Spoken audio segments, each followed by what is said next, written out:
Hi, Marcel, the wood butcher.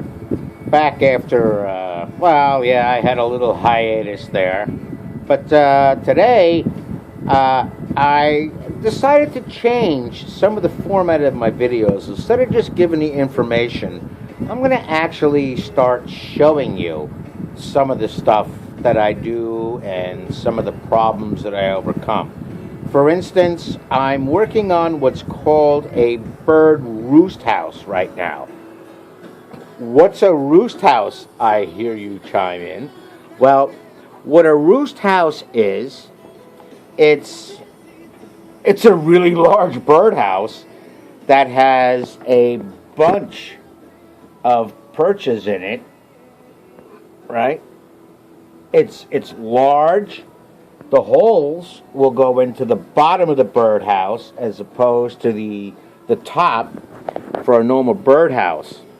And what they're used for is during the winter months, during the storms and stuff like that, it's a safe haven for birds where they huddle together for their body heat, which is why there are not ventilation holes in the top, why the entrance holes, usually two if it's a large one, quick exit, quick entry, and predator blocks, of course, and multiple perches.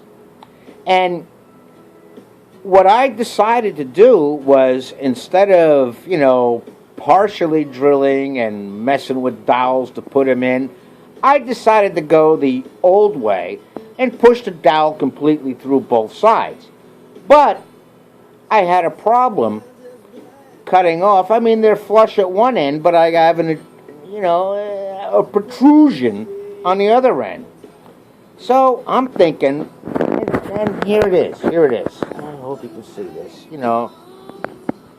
Okay, see how far that sticks out? That's probably about almost an inch, maybe 7/8 of an inch. A little bit longer there, a little less there. Sorry, that's my air compressor kicking on. Let's go over here and we'll turn the air compressor off while we're filming. How does that sound, okay? A lot quieter, huh? Yeah, pardon the shop lights overhead. So I went to cut these off, and I tried a couple of things. I tried a coping saw, but it didn't. I'm going to move out of light. It didn't get quite as close as I wanted to the finish. Now, of course, I'm going to sand this again. So I got a little creative. I need to cut these fine. I don't have one of those fancy, expensive Japanese flat saws and stuff like that. But I do have a number of hacksaws and a lot of hacksaw blades. And hey, if a hacksaw cuts metal as fine and as close as it does, I think it'll cut wood, especially a 3/8" dowel, fine. So what I did is I took a full-length hacksaw blade, right here. I took my Wiss tin snips and hacked off about half of it, on an angle, of course, right?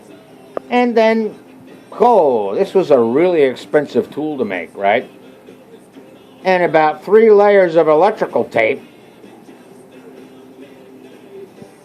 for the handle that I can hold on. And it's working.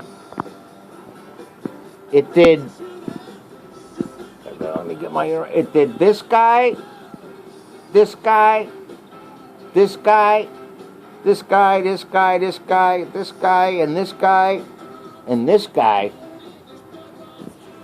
Really nice and flush. Well, now I'm going to show you how well this works. I mean, like I said, it's a hacksaw blade, and it's not a new one. But the grit is fine. It doesn't really matter if you make the teeth on a hacksaw blade, whether it cuts on the downstroke or the pull back, the push or the pull, it doesn't really matter. But watch this.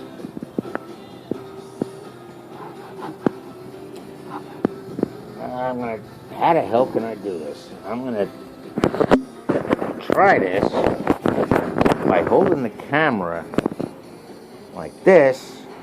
Am I at the right one? Yeah, okay.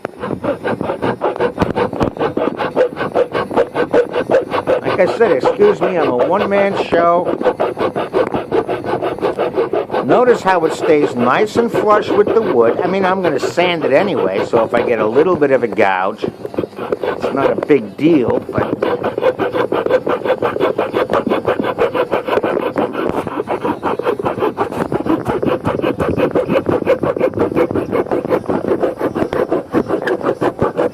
Now, when it gets down to the very close end, since I don't want to lose the plug, which that one fell on the floor, but, hey, look.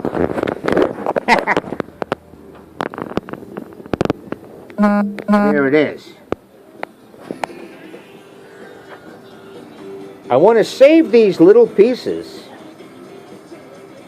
because I'll use them as 3/8" dowel plugs, either on this project or another project. But just a little tip that if you don't happen to have the budget and stuff like that, I'll get out of the light again. You know, to buy the expensive Japanese flat saws and this kind of stuff, use your imagination. Think. A hacksaw blade with electrical tape on it, cut on an angle, makes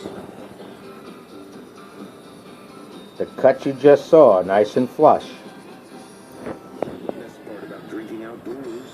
Just a tip from the wood butcher. And like I said, keep in mind, this is going to be sanded.